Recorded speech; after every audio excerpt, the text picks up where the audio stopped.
नमस्कार दोस्तों, आपका स्वागत है मेरा इस चैनल में जिसका नाम है मनी लेंस। मनी लेंस में हम बातें करते हैं शेयर मार्केट से जुड़े हुए खबरों के बारे में।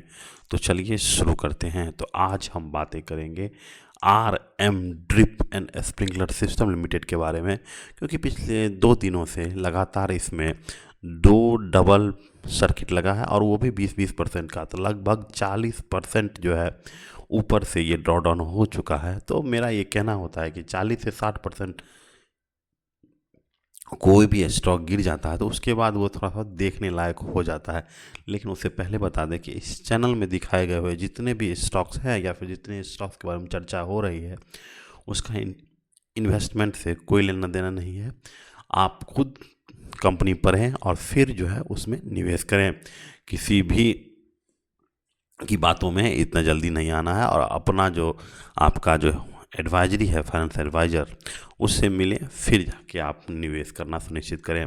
तो दूसरी बात ये है कि RM स्प्रिंकल लिमिटेड का 23 फरवरी के आसपास एक नोटिफिकेशन आया है जिसमें उन्होंने बोला है कि हम जो है अब AI टाइप में काम करेंगे। यहाँ पे देखिए, यहाँ पे देखिए,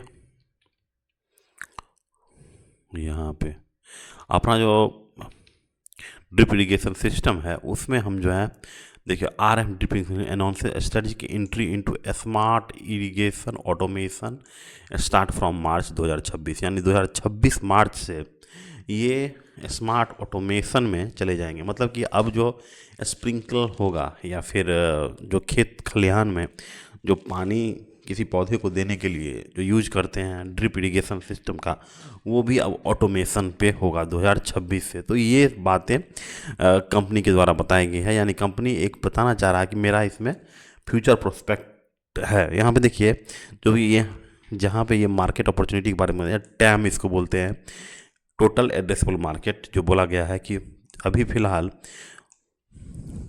$252 मिलियन जो है अभी फ़िलहाल इसका मार्केट है, और जो कि 2030 में लगभग $900 मिलियन का हो जाएगा। जैसा कि ये कंपनी का प्रेजेंटेशन बता रहा है, तो लगभग 24% हर साल से इरिगेशन ऑटोमेशन मार्केट आने वाला है।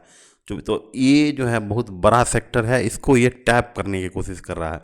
तो 24% हो रहा है, समझ रहे हैं कि एक अच्छा खासा आपका पैसा बन जाएगा। लेकिन ऐसी बातें नहीं होगी जो कि हम आगे आपको बताएंगे कि इसमें क्या करना था। अभी बस इसका जो नोटिफिकेशन है और ये इसका जो आ, इसका जो PPT है उसको थोड़ा सा देखने के बाद आपको अपने आप ख्याल आ जाएगा। दूसरी बात है ये, लेकिन है ग्लोबल इरिगेशन ऑटोमेशन जो है वो 11% से बढ़ेगा। मतलब कि ग्लोबली जो 11% पर साल से बढ़ेगा, लेकिन हमारा इंडिया जो है 24% से बढ़ेगा। क्योंकि हमारा देश में भी आप देखेंगे कि ड्रिप इरिगेशन उतना ज़्यादा पॉपुलर है नहीं, क्योंकि किसान देखिए सबसे बड़ा ड्रिप इरिगेशन वो यूज करता है जिसके पास बड़े बड़े खेत होते हैं। छोटे किसान, जो सीमांत किसान जो हमारा देश है, छोटे और मझोले किसानों का देश है, उसमें ये ड्रिप इरिगेशन काम नहीं करने वाला है, क्योंकि उसके लिए कैपिटल चाहिए, उतना बड़ा लैंड चाहिए। तो किसानों के पास एक तो छोटी छोटी लैंड है, तो ड्रिप इरिगेशन का फ़िलहाल उतना ज़्यादा कल्चर नहीं होगा। लेकिन चलिए ठीक है, जो इन्होंने गाइडेंस दिया है वो बातें करते हैं। लेकिन उससे पहले एक चीज़ और देखिए, यहाँ पे देखिए स्ट्रेटेजिक हाईलाइट है, इंट्री टू नेक्स्ट। अब है नेक्स्ट जनरेशन में जा रहे हैं, न्यू रेवेन्यू हमारा क्रिएट हो जाएगा जो एक्सपेक्टेड टू कंट्रीब्यूट 5% ऑफ 2027, जो कि अभी जो है ये ऑटोमेशन से 5% जो टोटल रेवेन्यू होगा 2027 का वो एक्सपेक्ट कर रहा है, और आने वाले समय में 30% का ग्रोथ जो है इस सेगमेंट बता रहा है। वहीं पे आप जो है देख रहे हैं कि इंडिया का ग्रोथ जो है 24 से होगा, यानी इंडस्ट्री ग्रोथ 24-25% से होगा, और ये कंपनी 30% से ग्रोथ करेगी। देखिए अब क्या होता है। इसी के कारण जो इतने बड़े बात जो अपने अपने फ्यूचर गाइडेंस के बाद बोलते हैं, तभी तो जाके स्टॉक जो है वो चलने लगता है, और उसके बाद जो है अचानक से पता चलता है कि इसमें प्रोमोटर घुस चुका है। और एक चीज़ और देखिए, यहाँ पे पिछले जो यहाँ पे देखिएगा चार्ट देखिएगा तो आपको बहुत कुछ समझ में आ जाएगा।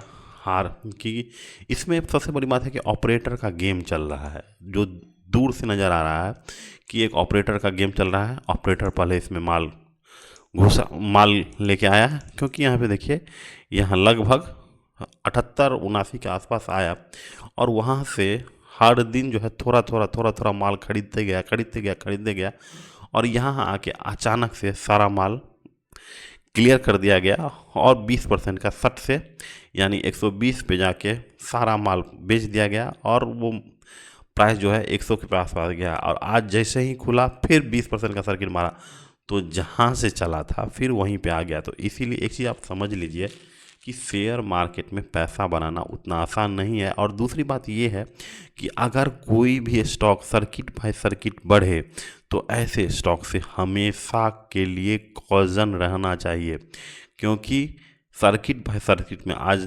2%, 3%, 4%, तो अचानक कभी ना कभी क्या होता है कि इस तरह के स्टॉक अचानक से 20%, 30% अचानक गिरता है। उसके बाद जो आप जहाँ से शुरुआत किए होंगे, यहाँ पे देखिए बहुत सारे लोग 100, 105, 106 पे घुसे हुए कि नहीं अभी सर्किट लग रहा है तो भाई अभी तो मज़ा ही आ रहा है, अभी प्रॉफिट डेली का आ रहा है। तो लेकिन अचानक क्या होता है, एक डाउन सर्किट आता है और आप जितना कमाए हुए रहते हैं वो एक ही दिन में पूरा साफ करके चला जाता है। तो ये सब बातें आपको समझनी होगी। तो एक बार जो है इसके अगर फाइनेंशियल की बात देखा जाए,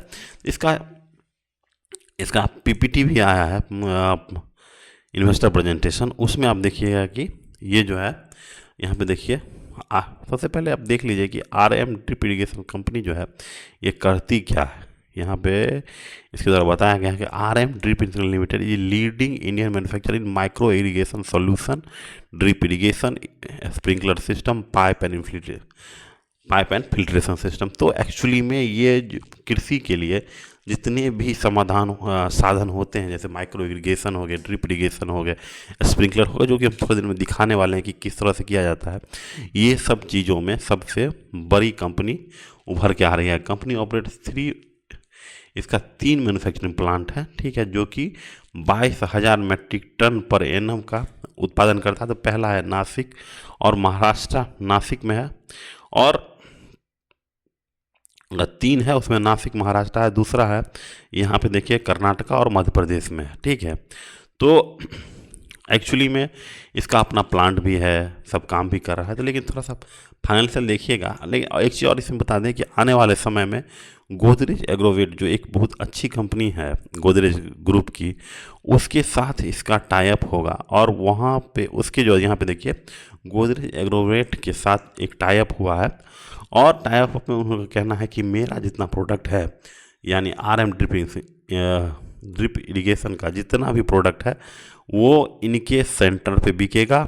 और क्योंकि गोदरेज एग्रोवेट का डिस्ट्रीब्यूशन मार्केट बहुत ही अच्छा है और हर छोटे छोटे जगहों पे है, और यहाँ पे अगर इनका माल अगर हर एक गोदरेज एग्रोवेट के सेंटर पे रहेगा तो इनके कमाई में काफ़ी ज़्यादा उछाल आएगा। ये सब तो बातें हैं ही, लेकिन आप एक चीज़ यहाँ पे देखिए, इसका अगर फाइनल से देखेंगे बहुत छोटी कंपनी है, 200 करोड़ की कंपनी है, मार्केट पी मात्र 55 करोड़ का 55 का है, मतलब 55 का पी है।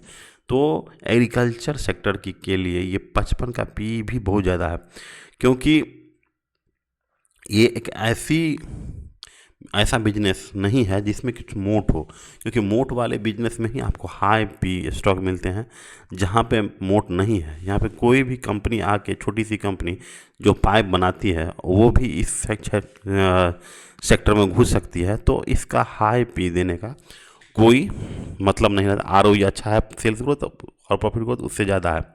तो ये एक अलार्मिंग चीज़ है।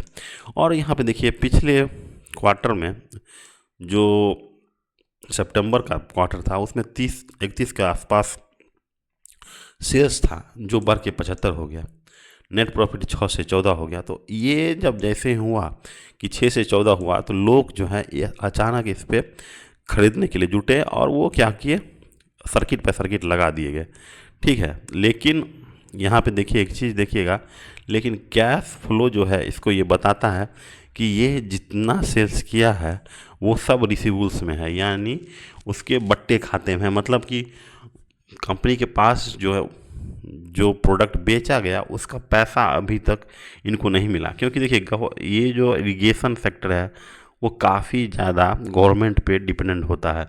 तो गवर्नमेंट जैसा चाहती है वैसा करती है। अगर गवर्नमेंट का पेमेंट डिले हो गया तो इनके भी पेमेंट पे काफ़ी असर पड़ता है, इनके बैलेंस शीट पे, इनके कैश फ्लो पे बहुत ज़्यादा असर पड़ता है, जो कि आपको दिख रहा होगा कि इनका रिसीवेबल्स -69 हो गया। तो ये सब बातें आपको समझना होगा। और दूसरी बात ये है कि अगर कोई कंपनी का कैश फ्लो लगातार पॉजिटिव आ रहा है तो आज नहीं तो कल वो ऊपर की तरफ जाएगा ही। अगर जैसे ही cash flow from operating activity negative हुआ तो कहीं ना कहीं प्रॉब्लम इस कंपनी में है। ये चीज़ प्रॉब्लम कहाँ है ये देखिए। प्रॉब्लम की बातें करते हैं तो प्रॉब्लम है प्रमोटर्स के बारे में। देखिए 2023 में लगभग 52% का प्रमोटर्स जो थे इसके उनका इक्विटी था। अब क्या हो गया, ये 52% जो है बेच के कहाँ चला गया, पब्लिक के पास, क्योंकि DIS पे कोई इंटरेस्ट नहीं है। पब्लिक में भी आप देखिए, पब्लिक में देखिए जो इनके कोर ग्रुप के मेंबर ही होंगे, कुणाल हर्ष मेहता, रूपल हितेश केवा, तो ये सब जो जितने हैं इनका काफ़ी ज़्यादा स्टेक है। और यही सब जो है मुझे लगता है कि कंपनी को ऊपर की तरफ ले गए हैं और वहाँ से अपने सारे शेयर डंप कर दिए हैं। ये सब प्रमोटर्स का ही काम होता है, और डंप कर दिए हैं जहाँ पे आम निवेशक उसमें फंस गए हैं। और क्योंकि देखिए जैसे ही शेयर मार्केट में आपको लालच आएगी, आप एक पैसा भी नहीं बना सकते हैं। तो आप मार्केट में ऐसे ही पैसा लें जिससे आपका मुंह ना रहे। अगर चला भी जाए तो कोई दिक्कत नहीं है, लेकिन आपको हमेशा जो कि फंडामेंटल है, जो कि टेक्निकल है, वो सबको हमेशा ध्यान रखना चाहिए अपने स्टॉक खरीदने में। तो आज बस इतना ही रखते हैं, कल फिर मिलेंगे। तब तक के लिए नमस्कार, और चैनल को ज़रूर से सब्सक्राइब कर दीजिएगा। Thank you, have a nice day.